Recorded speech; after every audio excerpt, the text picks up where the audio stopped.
al público, entonces tranquilamente no pasa nada, cada uno a su aire. Y luego me presento, pero aunque me parece que todo el mundo ya sabe quién soy. Soy Ana, formo parte de la directiva del Club de Baloncesto Femenino Global. Y como club, nosotros hace ya unos cuantos años que hemos decidido intentar, con todos los medios a nuestro alcance, dar visibilidad a la mujer en el mundo del deporte. Y esta charla entra dentro del marco de todas estas iniciativas que estamos llevando a cabo.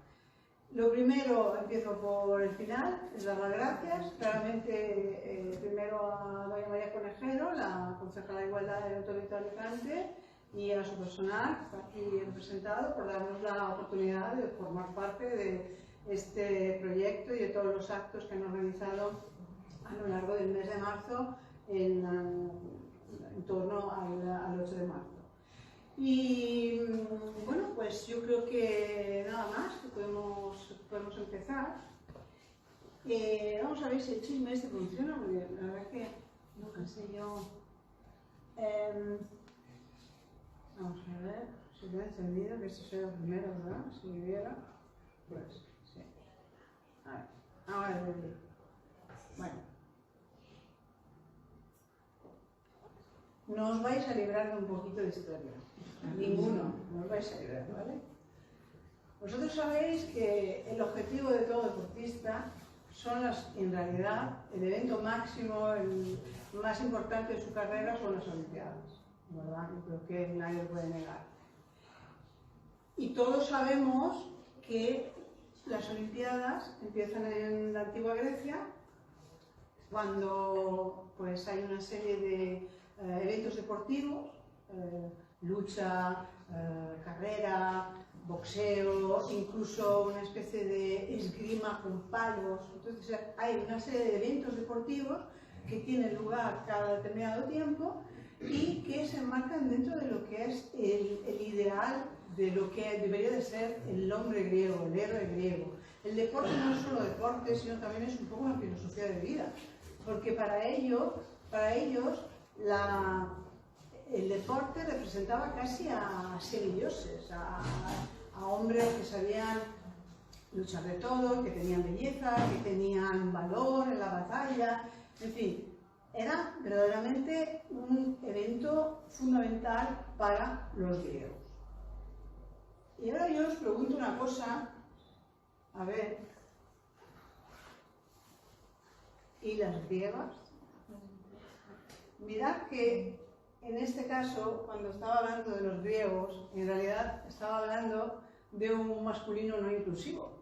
Porque las griegas, en realidad, no solo no podían acceder como atletas o como competidoras en las Olimpiadas, sino que lo tenían prohibidísimo, no podían ni acercarse. Incluso había pena de muerte para las mujeres que intentaran acceder al recinto. De hecho, hay casos en que efectivamente está demostrado, que ya hubo por lo menos uno, está documentado, de una mujer que falleció porque intentó entrar en el recinto donde se practicaban las Olimpiadas, vestida de hombre, junto con otra. A esta otra la salvaron porque era la madre de un atleta y tal, pero la otra pues no se sabe muy bien cómo, pero bueno, esa señora terminó mal por querer entrar a ver, yo qué sé, hombres desnudos o cosas así, o bueno.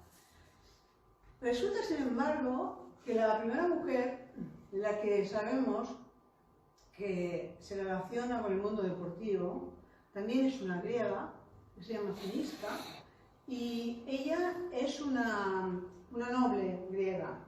Y resulta que ha sido la primera mujer que ha sido laureada en una Olimpiada. Y me diréis, ¿cómo se casa esto con lo que me has dicho antes? Pues resulta que ella era propietaria de caballos. Entonces, cuando un caballo ganaba, no ganaba ni el caballo ni el jinete, sino que ganaba el dueño del caballo. Por esta razón, digamos, sale en la historia la figura de Cinisca como la primera mujer que participa en una Olimpiada. ¿Vale? Y ahora vamos a dar un salto en el tiempo tremendo, porque entre medio, pues eso, los romanos, la Edad Media, no sé qué, la peste, no sé cuánto, la lucha, las guerras y tal. y vamos a saltar directamente a las Olimpiadas modernas. En 1894, el barón de Coubertin, que creo que todo el mundo habéis oído hablar de él, o casi todo el mundo supongo, junto con otras personas deciden fundar el Comité Olímpico Internacional. ¿Por qué? Para que tengan lugar unas Olimpiadas. No sé si lo veis, pero el barón de Coubertin llega a justificar la necesidad de tener una Olimpiada diciendo: es preciso que cada 4 años los Juegos Olímpicos restaurados den a la juventud universal la ocasión de un reencuentro dichoso y fraternal, con el cual se disipará poco a poco esta ignorancia en que viven los pueblos unos respecto a los otros, ignorancia que mantiene los odios, acumula los malentendidos y precipita los acontecimientos en el destino bárbaro de una lucha sin cuartel. Fenomenal. Yo creo que es ¿no? Y ahora otra vez viene la pregunta como la de antes: ¿y las griegas? No, en este caso, ¿y las mujeres? Pues resulta que las mujeres, señoras y señores, no estaban contempladas en este abrazo dichoso y fraternal. ¿Por qué? Porque dice, bueno, es que una Olimpiada femenina sería poco práctica, falta de interés, sin atractivos e impropia. El héroe olímpico real, en mi opinión, es el hombre adulto. Los Juegos Olímpicos deberían ser solo para hombres, el papel de las mujeres debería ser principalmente coronar a los ganadores. Total, floreros, ¿vale? Que si somos monas, pues bien, le ponemos algo en la cabeza, o como aquellas que, ¿no?, que las chiquitas en minifalda que cubrían con el paraguas a los corredores, a los motociclistas, etcétera, etcétera. Un poco el mismo concepto, no cambia mucho, ¿no? A pesar de los años que han pasado. También es cierto que el señor barón de Coubertin era un hombre de su tiempo, ¿no? Y era un hombre de su tiempo, y en aquella época las cosas eran como eran. Afortunadamente, también existían mujeres de su tiempo. Mujeres que ya en aquellos años empiezan a hablar de derechos de la mujer, empiezan a hablar de derechos a votar, de derechos sociales, de conseguir más libertad. Y en el ámbito deportivo, creo que pocos de nosotros saben quién es Alice Millán. ¿Alguien sabe quién es ella? No, ¿verdad? Bueno, yo hice un poco una prueba el otro día con una enciclopedia y busqué, una enciclopedia italiana, busqué, no Wikipedia, ¿vale? Barón de Coubertin, y me salió la página explicando del Barón de Coubertin. Sin embargo, busqué Alice Millán y Alice Millán no existe, no estaba en la página de del libro que yo estaba consultando. Esta es Alice Millán. Es una señora que nace en Francia, es traductora, le gusta mucho practicar el remo, ¿vale? Y es una mujer que enviuda pronto, se casa con un inglés, creo, enviuda de todas formas pronto. Y una de las cosas que ella no puede tragar absolutamente es el hecho de que las mujeres no puedan participar en las Olimpiadas. Y esta señora RGR empieza a pasearse por todos los pasillos a preguntar: oye, ¿y por qué nosotros no podemos participar en las Olimpiadas? ¿No deberían de ser exactamente para todo el mundo? Bueno, pues resulta que definitivamente el Comité Olímpico Internacional en el 1920 le dice a Alice Millán y a todo su grupo: las mujeres no van a participar en ningún juego olímpico. Como mucho vamos a darle algún deporte de exhibición que sean disciplinas, cito textualmente, acorde con la naturaleza femenina. ¿Cuál será la naturaleza femenina? No se sabe muy bien, pero sin embargo, aparentemente el golf y el tenis se casan con la naturaleza femenina porque eran las dos actividades que podían hacer dentro de las Olimpiadas. Bueno, eso en 1920. La señora Alice Millán, que dijo: sí, pues ahora te vas a enterar, Barón de Coubertin y toda la pesca. En el año 1921 promueve los primeros Juegos Mundiales de la Mujer, que tienen lugar en Monte Carlo, con 5 países participantes, Reino Unido, Italia, Noruega, Francia y me falta uno, y Suiza, ¿vale? En el año 1922 inaugura ella, con su grupo de gente, inaugura las primeras Olimpiadas femeninas, los primeros Juegos Olímpicos femeninos que tienen lugar en París, año 1922. 7 naciones, 3.000 atletas, mujeres, 15.000 espectadores en las gradas. ¿Qué os parece? 4 años más tarde, en 1926, en Gotemburgo, en Suecia, segundos Juegos de Mujer, esta vez no 5, sino 10 países. Llega un punto en que los señores varios tienen que decir, pues aquí o hacemos algo o se va esto a escapar de las manos y se va a convertir en algo independiente y que no vamos a poder controlar.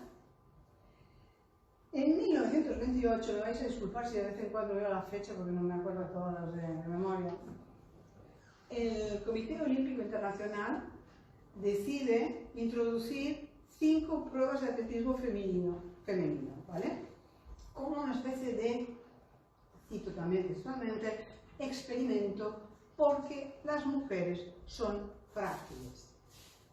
Cuando dicen esto, resulta que las británicas se amotinan, no quieren ir a los Juegos Olímpicos porque les parece una cosa demasiado escandalosa, y Alice Millar tampoco, no se sabe muy bien si es que estaba enferma o verdaderamente no quería ir porque le parecía un medio fracaso, no fue a la inauguración de estos Juegos Olímpicos.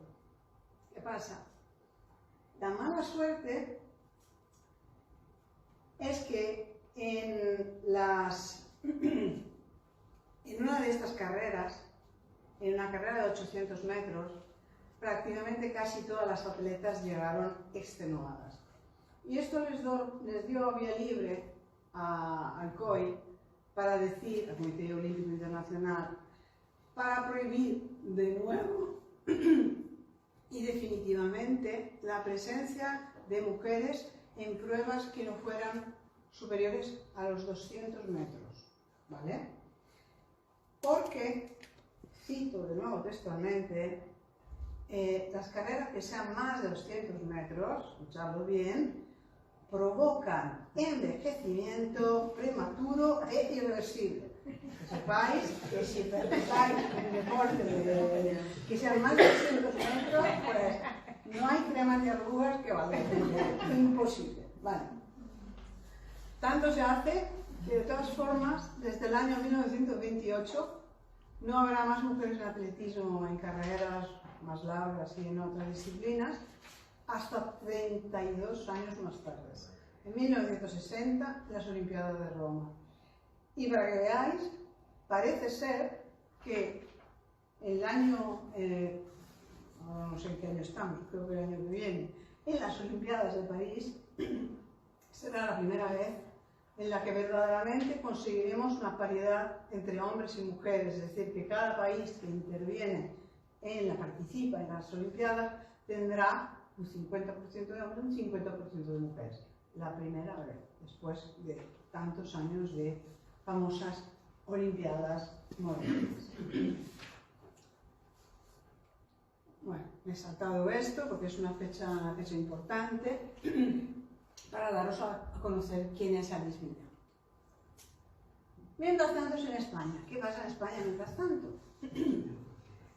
Pues mientras tanto en España estamos hablando de los primeros 20 años del siglo pasado.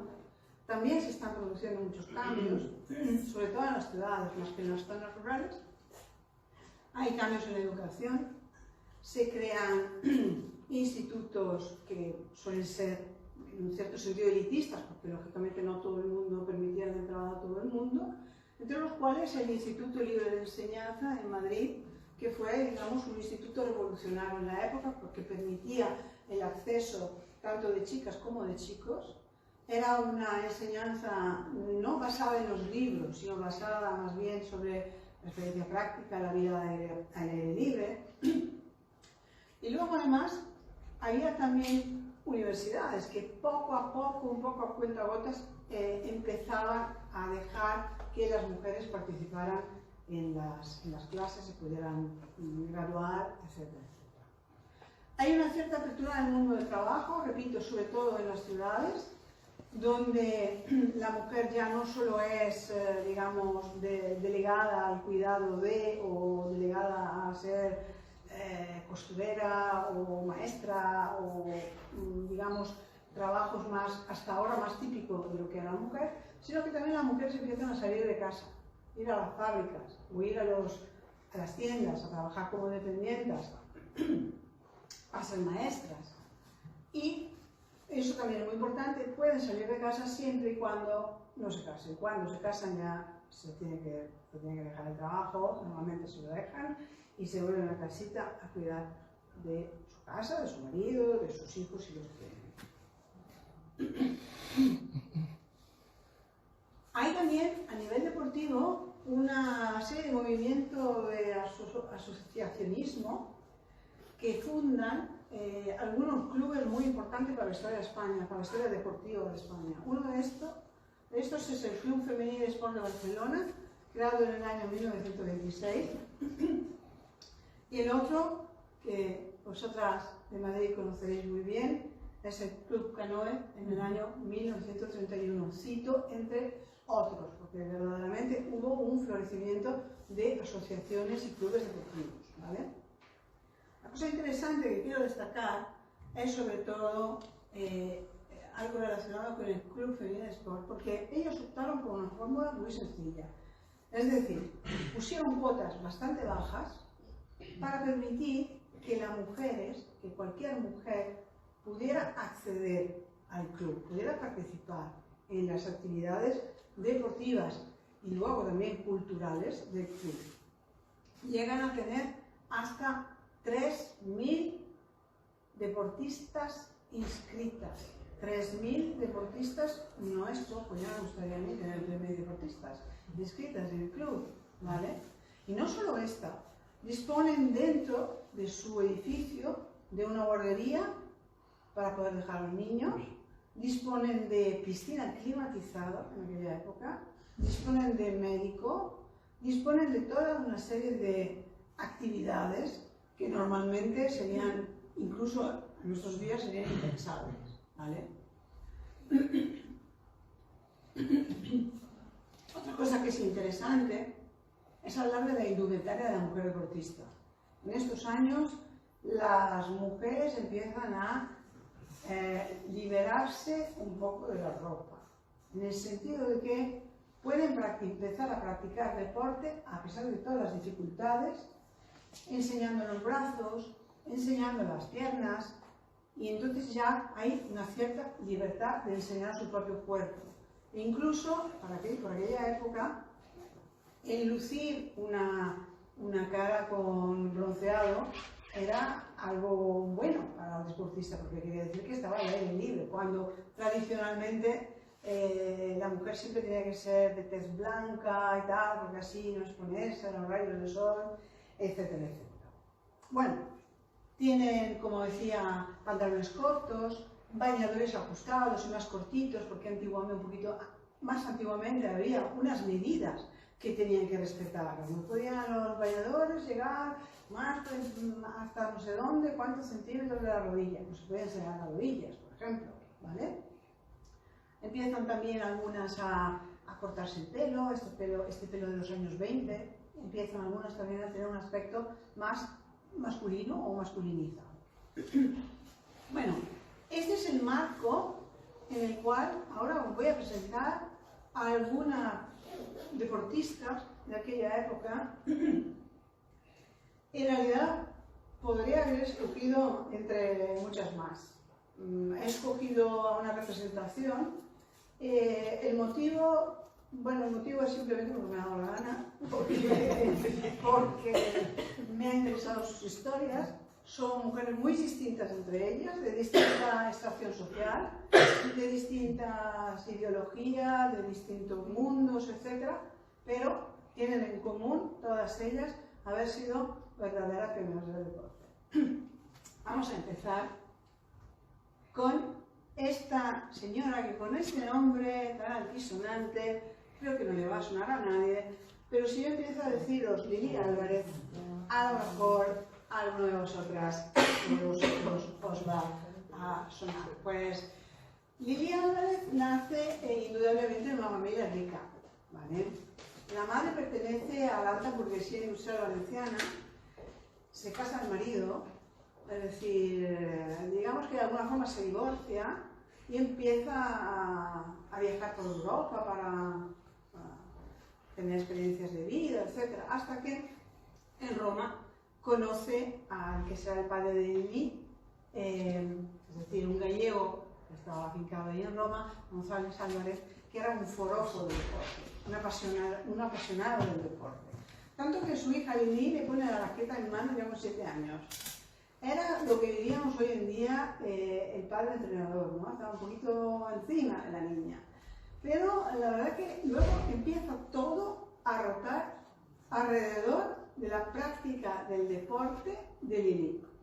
Tanto que se desplazan, cuando tiene 14 años, se desplazan a Suiza. En 1919 gana el campeonato de Suiza. Luego se van a Ginebra, porque ahí había un profesor inglés muy bueno, con el cual ella no hace buenas amigas. Luego que resulta que en el año 1921 en Alemania consigue 2 dobles mixtos más varias victorias individuales. Se traslada a Montecarlo siempre con el objetivo del tenis, y ahí en Montecarlo empieza a recibir clases de tenis de Suzanne Lenglen. Suzanne Lenglen era la número 1 del tenis mundial. ¿Vale? Es como decir que mi hija está recibiendo clase de Serena Williams, tal cual. Es decir, ella tenía desde luego muchas capacidades y la familia también tenía muchas capacidades para poder, digamos, mantener este tren de vida. Ella gusta a la gente porque es muy simpática, sabe estar, es una mujer culta, ha viajado mucho, sabe varios idiomas y tanto que, por ejemplo, en uno de los torneos el rey Gustavo de Suecia hace lo imposible para jugar algún torneo mixto con ella. Y la verdad que ella se ha codeado siempre mucho y muy bien con la realeza, con la alta burguesía, ¿vale? En el año, aparte del tenis, ella tiene varias pasiones. El patinaje, por ejemplo. Entrena para las Olimpiadas. De hecho, es la primera candidata española a las Olimpiadas de invierno. Con tan mala suerte que esta se lesiona antes de poder participar y nada, se queda prácticamente sin ir a las Olimpiadas. Y ahí cambia un poco el deporte, ya no practica tenis y esquí, no practica tanto el patinaje cuanto se dedica más a la práctica del tenis y del esquí. Incluso en el año 1924 decide cimentarse también con la carrera de coches. Fue una de las primeras mujeres que se cimentaron con coches de carrera aquí en España. En el año 26 está en Wimbledon jugando al tenis, es una figura mediática total, tanto que los ingleses la llaman The Señorita en todos sus artículos de prensa. Hay 15.000 personas que van exclusivamente a verla jugar. El rey Alfonso XIII también se desplaza y también le gusta mucho Lili Álvarez, también tiene una muy buena relación. Tanto que, jugaron también en alguna ocasión, ellos jugaron juntos, etc. Se traslada luego a París. En el año 1930 hace de actriz en una película alemana sobre escalada y alpinismo. En el año 31 inaugura una prenda que, a ver si lo podemos hacer. Esta prenda de aquí, que es una falda pantalón, que causa escándalo total. Una prenda que está diseñada por ella y una diseñadora italiana, porque hasta aquel momento las mujeres jugaban con su falda, con su zapatito con el lacito, los taconcitos, algunas con el sombrerito y tal. Y el tema de la indumentaria femenina en la práctica del deporte no es solo un tema de carácter estético, es decir, no es solo un tema de la moda. Es una cuestión muy importante, porque si tú no te puedes mover y no puedes estar a gusto con la prenda que llevas, lógicamente nunca podrás llegar a desarrollar todo tu potencial. Y la Lili Álvarez fue la primera que introdujo en Roland Garros en el año 1931 la falda pantalón, que repito, fue un escándalo. Después de esto fue periodista en el Daily Mirror, se casó con un conde francés, en el año 37 la mandaron como francesa reportera de guerra aquí en la guerra civil española. Está embarazada, pierde el hijo, vuelve a donde está el marido, se separa del marido, etcétera, etcétera, hasta que en el año 1940 ya vuelve a España y colabora con el régimen franquista, trabaja en la sección femenina de la Falange como entrenadora y preparadora de tenis y de esquí. Sin embargo, esta conexión dura muy poco, porque en el año 41 resulta que durante unas pruebas de esquí, las mujeres, las esquiadoras, estuvieron 5 horas encima de la montaña, al frío, esperando a que todos los hombres desfilaran una vez, y desfilaran una segunda vez, y desfilaran una tercera vez, hasta que Lili Álvarez pues se cansa, se baja a Valle, se baja donde está el comité organizador y les dice de todo, no es bonito, ¿vale? Les dice de todo, le dice, esto solo pasa en España, esto es así porque sois unos machistas, y claramente la suspenden y dicen, bueno, pues 2 años inhabilitada. Cuando ya pasan los 2 años empiezan a ver si ella vuelve, pero ella decide, se acabó, yo no vuelvo más. De hecho, se dedica a todas otras cosas, a la vida, pues a ser escritora, escribirá sobre cómo influye la política en el deporte, cuál es el rol de la mujer en el deporte, también escribirá de filosofía, de religión, etc. Y en el año 88 da una entrevista a un periodista del País en el que dice, no sé si lo podéis ver, yo fui 3 veces finalista en Wimbledon, cosa que no lo ha sido nunca ningún español varón. Ya ves, el homenaje que no me hacen en España me lo tributan allí. Sonríe, pero lleva dentro la espina bien clavada del olvido de sus compatriotas. Este olvido es debido a que los varones son muy importantes en España. De ellos hablan y de lo mío no dicen nada. Sintetizo rápidamente el currículum deportivo de esta señora. Gana 40 torneos individuales. Es una de los top 10 mundiales de tenis entre el año 26 y 31. Es número 2 del ranking de tenis en los años 27 y 28 y no se le reconoció absolutamente nada. Hasta que en el año 1998, por fin, el Consejo Superior de Deportes, a título póstumo, le otorga la medalla al maestro deportivo y ahora hay unos premios de periodismo dedicados a ella, dedicado a Lili Álvarez, y el año pasado justamente lo ganó Cristina Gallo, que es una periodista deportiva que tuvimos como club el honor de entrevistar y que tiene un programa exclusivamente dedicado a mujeres que se llama Ganan con ellas en Radio Nacional de Principado de Asturias.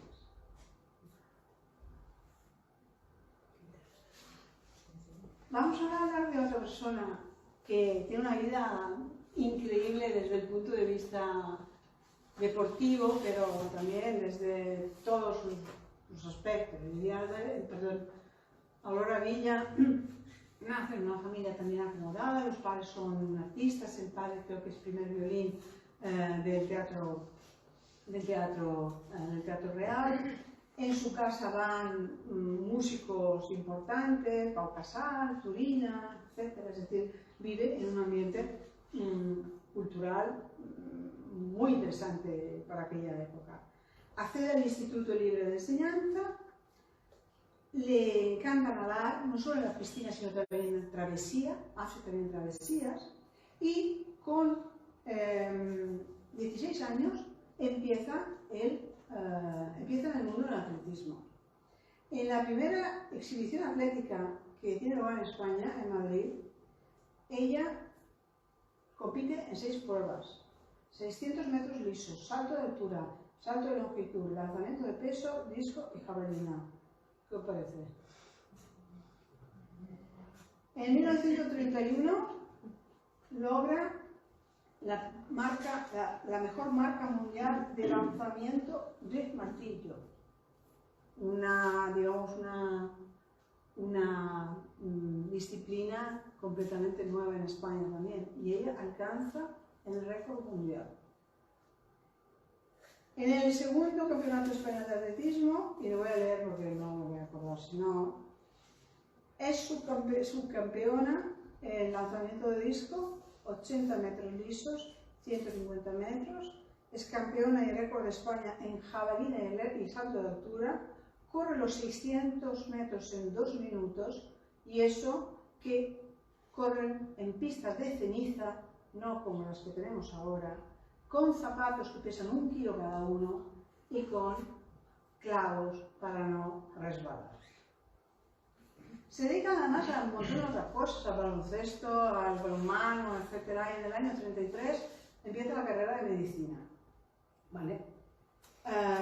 Lo compagina con el deporte, es máxima goleadora de balonmano en aquella época, y luego llega la guerra.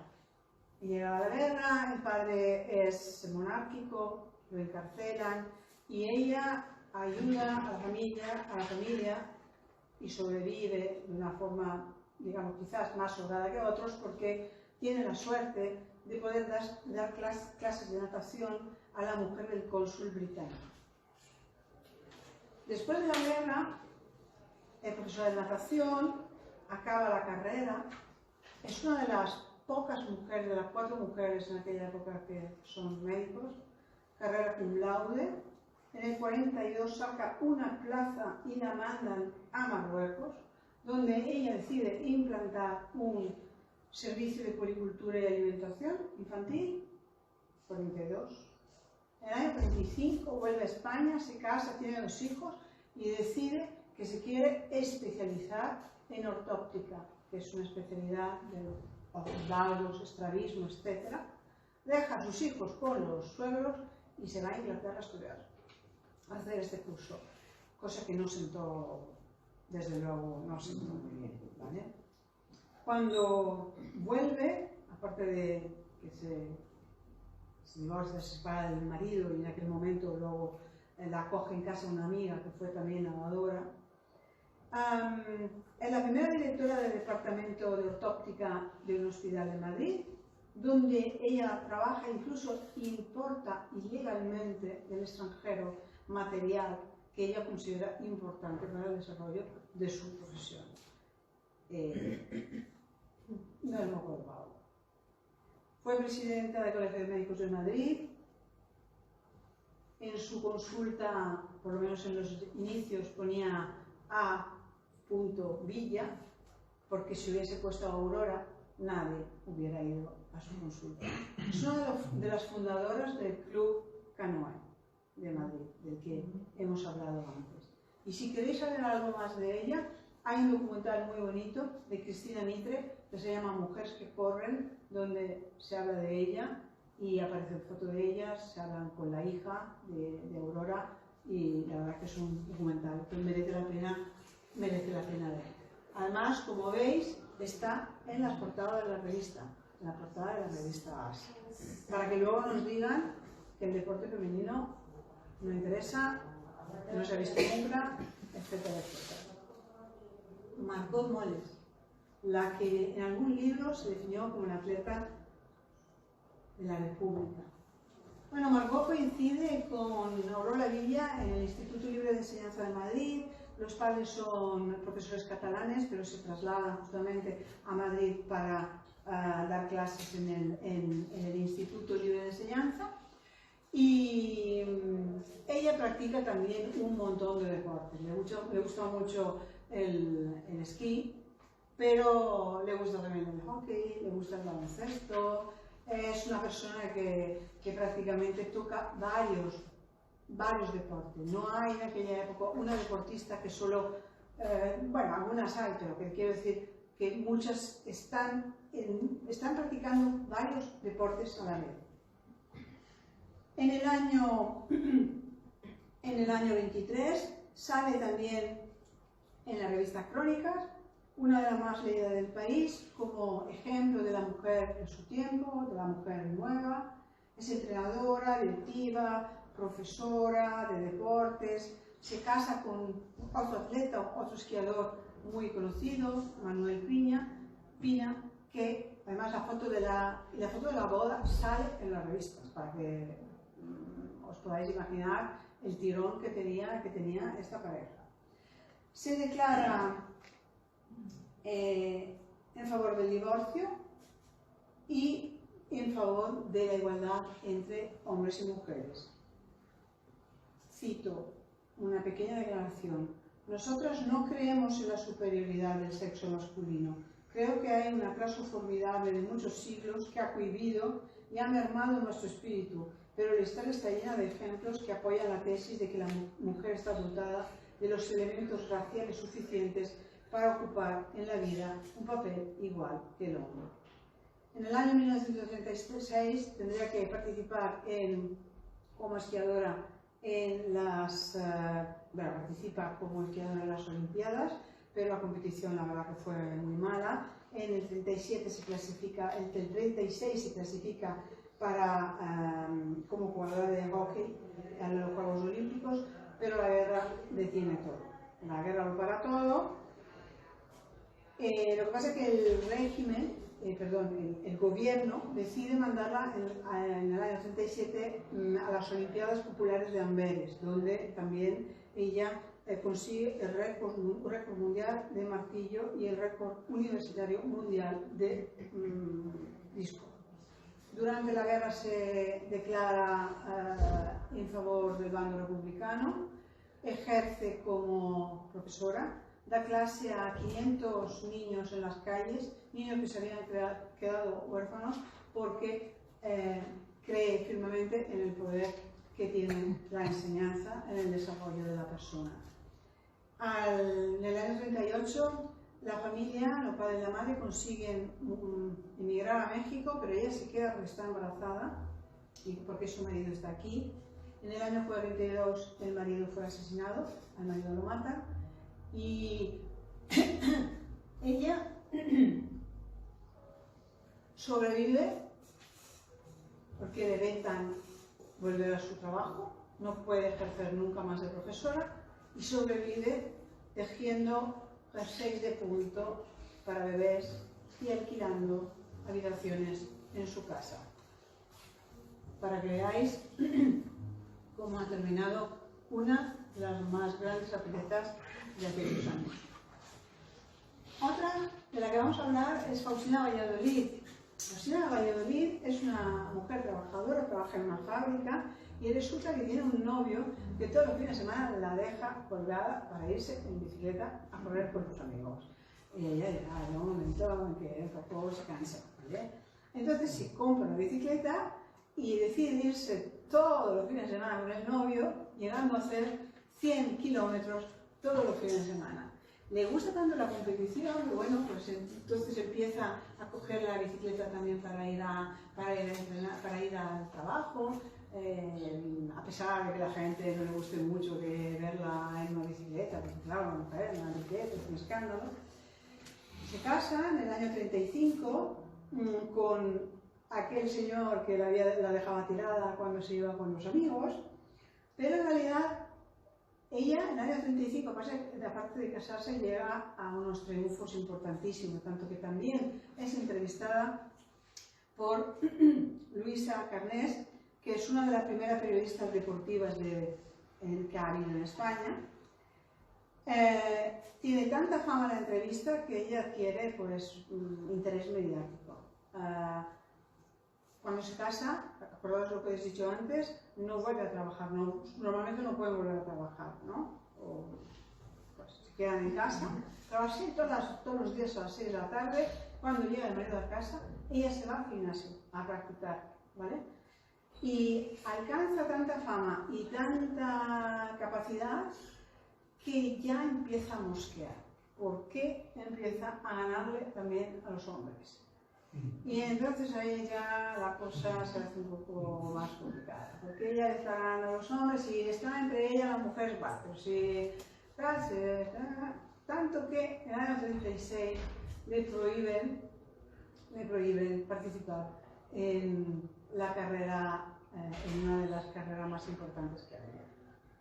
En el año, sin embargo, pues a pesar de todos estos logros, después de la guerra, el régimen franquista prohíbe que la mujer compita en bicicleta porque le parece impropio de una mujer. Incluso hay toda una serie de médicos que explican el por qué las mujeres no tienen que subirse en la bicicleta, cuestiones bastante peregrinas que no vamos aquí a profundizar. Sin embargo, el mismo régimen en el año 1945 decide despejarle de coche el Paseo del Prado, los carriles del Paseo del Prado, para que ella consiga alcanzar el récord español de velocidad en bicicleta, siendo mujer. En el año 49 se va a Argentina, emigra a Argentina y a partir de ahí se le pierde la pista.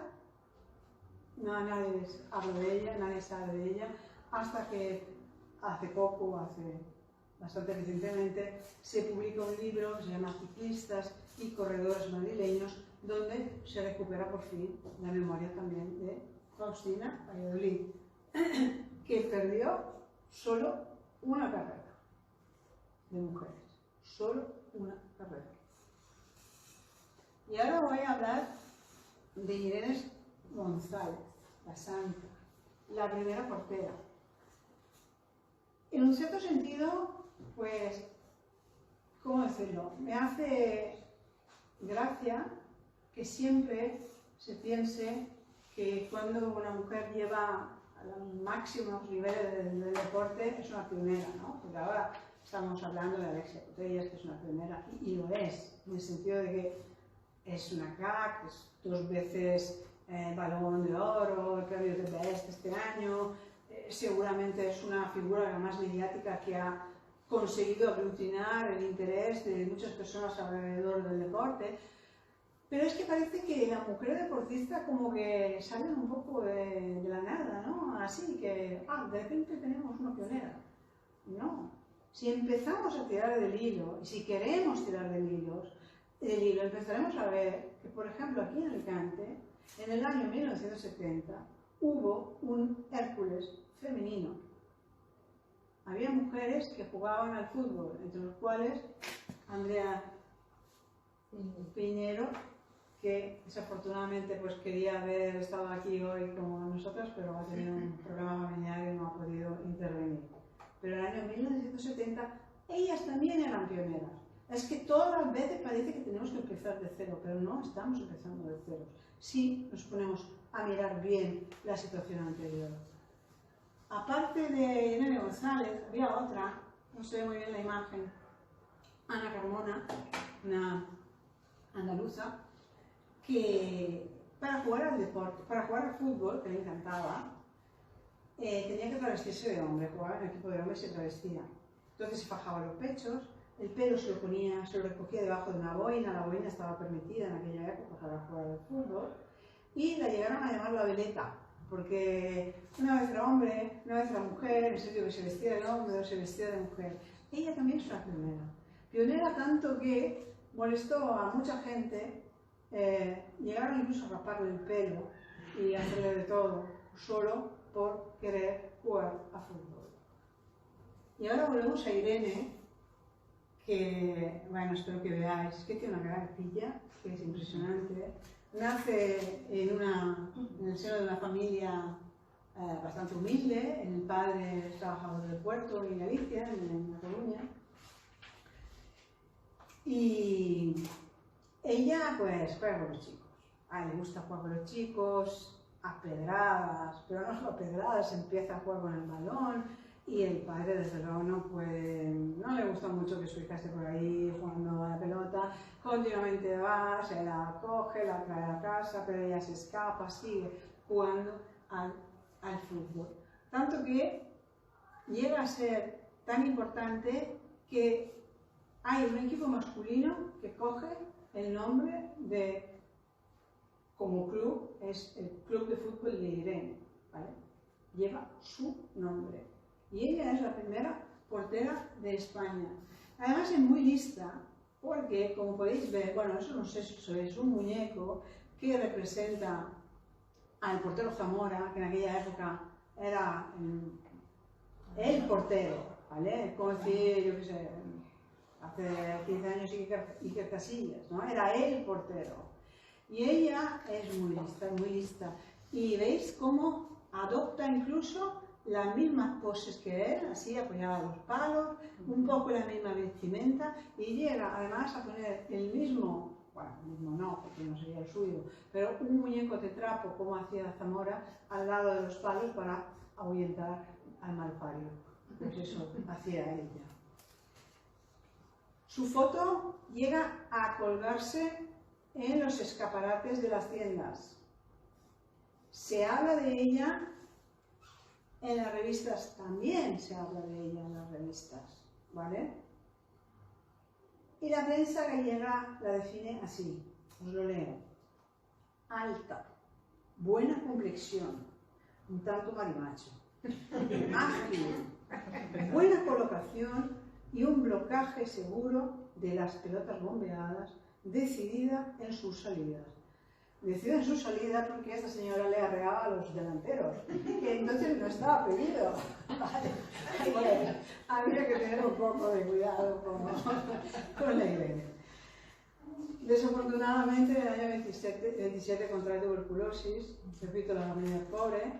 Sin embargo, hay una colecta de dinero de gente de varios pueblos alrededor de Coruña, de Ferrol, de Betanzos, para pagarle un médico.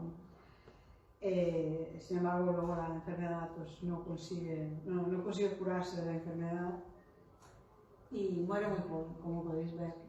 Afortunadamente, su memoria ha sido rescatada también en un libro muy interesante, muy bonito, muy tierno, que se llama Irene y las puertas del fútbol, historia de una pionera. Creo que también es un libro que merece la pena leer. Y ahora llegamos a otra señora, Encarna Ruiz, Encarna Hernández Ruiz, que como podéis ver falleció hace muy poquito. Y Encarna nace en Lorca, pero la familia se traslada a Barcelona y allí juega también mucho en otros deportes, pero luego se decanta por el baloncesto, que es un deporte recién traído, digamos, de Estados Unidos. Ella llega a competir en muchos equipos, en el Ayetá, en el Atlas, en el Barça, termina incluso su carrera muy tarde, con 36 años. Es muy pequeñita, a ver si os la indico, es esta.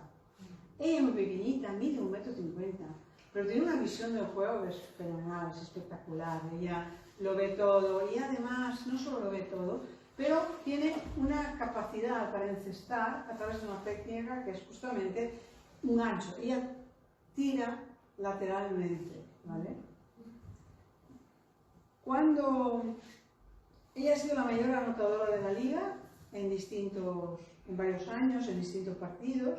Durante la guerra organizan y ella participa en exhibiciones para los soldados para mantener alto el moral de la tropa, como se suele decir. Tras la guerra, la Falange la convence para que vaya a entrenar baloncesto. Es la primera mujer entrenadora de baloncesto en España y me contaron que todos los días de entreno llegaba un coche negro, aparcaba en las puertas de su casa y todas las veces los padres no sabían, era un coche de alguien de la Falange, y todas las veces los padres no sabían si ella iba a volver o no iba a volver. Entre otras cosas porque el marido estuvo también 2 años prisionero y no sabían absolutamente nada de ella. Ella tiene una carrera muy larga como entrenadora y además tiene una capacidad de recopilación de todas las historias relacionadas con el baloncesto. En su casa tenía 4 cajones llenos de retales de periódicos, de fotografías.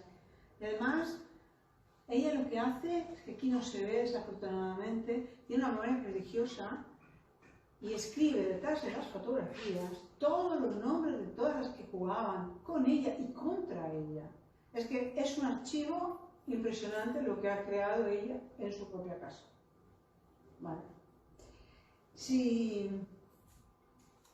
me permitís, se vuelve a hablar de ella cuando por fin se descubre o se redescubre su figura a través de un documental de Raquel Barrera, que se llama La niña del gancho, cuya versión completa tenéis en Netflix, pero que ahora, Juan, si puedes apagar la cámara, tenemos una versión reducida que creo que está en Filming.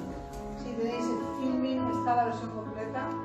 Son 90 minutos, pero merece la pena verlo porque es un documental muy bonito sobre ella. Y yo creo que encarna, yo creo que terminaría así. Entonces, si os acordáis, hemos empezado diciendo el deporte no es cosa de mujer, pero bueno, sabemos.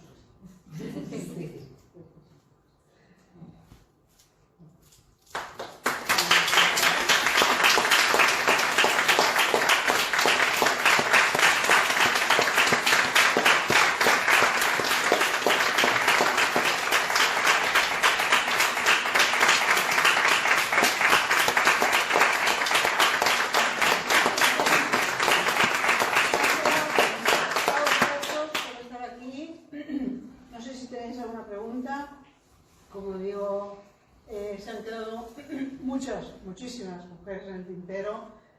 Si queréis saber más de ella, hay muchos libros muy interesantes. Hay de Jorge García, un libro sobre el periodo de deporte de España. Es un libro, creo que es una tesis doctoral, pero está a disposición. Y hay muchos, afortunadamente se está recuperando toda esta memoria que de otra manera se hubiera perdido.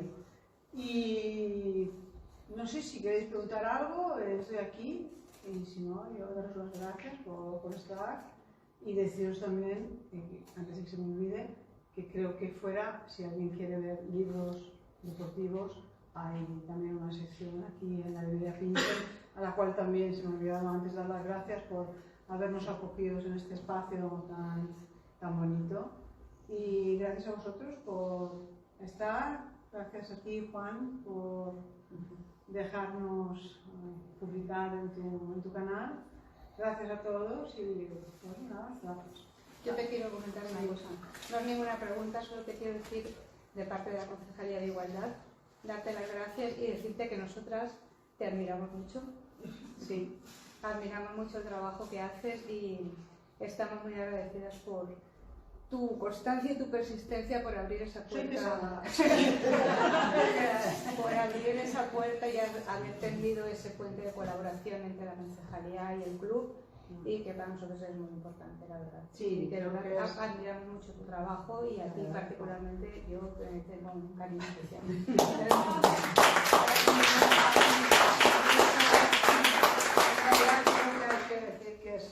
Bueno, es un trabajo colectivo en el sentido de que nuestro club ha decidido tomar un camino que es el camino aparte del deportivo, donde esperamos mejorar, pero también en este camino me hace mucha falta, ¿no? El de hablar de mujeres que practican deporte y de ver sobre todo que no somos siempre pioneras cada vez, que hay un trabajo detrás. Lo único es que no se habla o no se quiere hablar de ello, pero hay pioneras. Y cuando, si os engancha esto, igual que os puede enganchar otra cosa, otro sector de la cultura, y empezáis un poco a tirar el hilo, ya vais viendo que hay muchas mujeres que han hecho cosas increíbles. Creo que estas son una pequeña representación de gente que ha hecho muchísimas cosas en su vida, aparte de practicar deporte, y que ha habido siempre. Lo único es que no se ha hablado de ellas. Y eso es una de las reivindicaciones que siempre tenemos, es que los medios de comunicación, a ver si de una vez por todas deciden darnos la visibilidad que merecemos, porque la merecemos, porque el esfuerzo es igual para un hombre que para una mujer. La diferencia es que al hombre se le ve, y entonces a lo mejor al hombre puede costear su pasión, su deporte, etc. A la mujer le cuesta siempre mucho más, porque no tiene, muchas veces no tiene apoyos económicos, o en la familia, o alguna subvención, que a veces, claro, también ayudan, pero no tienen las mismas posibilidades. Y eso creo que es clave. Es clave que los medios de comunicación nos enseñen, pero también creo que es importante que, siempre también lo digo, que cada una de nosotras, sobre todo nosotras las mujeres, hagamos algo, y hagamos algo en concreto para que se nos vea. Porque creo que tenemos siempre un poco la tendencia a decir, yo no, mejor que lo haga otro, pues yo no me siento capaz. Pues creo que es una cuestión de ponerse. Nadie, como dicen aquí, nadie nace enseñado. Entonces es una cuestión de ponerse, y si interesa, pues se puede también sacar algo para que sea de utilidad un poco para todos. ¿Alguien más quiere? No, yo deciros que vivo cerca de donde entrena el club de baloncesto femenino, Cabo Mar, y nada, estoy encantada de tener en mi barrio un club como este. Eso por un lado. Y por otro lado, bueno, pues darte las gracias sinceras pues, por el trabajo que has hecho, un trabajo se nota con un rigor extraordinario, y te doy las gracias por eso y porque es muy importante recuperar la memoria de tantas mujeres que se han quedado en el camino y que están ahí, y que, bueno, pues que alguien nos las acerque, pues es muy importante para mí, así que nada, gracias. Gracias. Pues nada, os libero.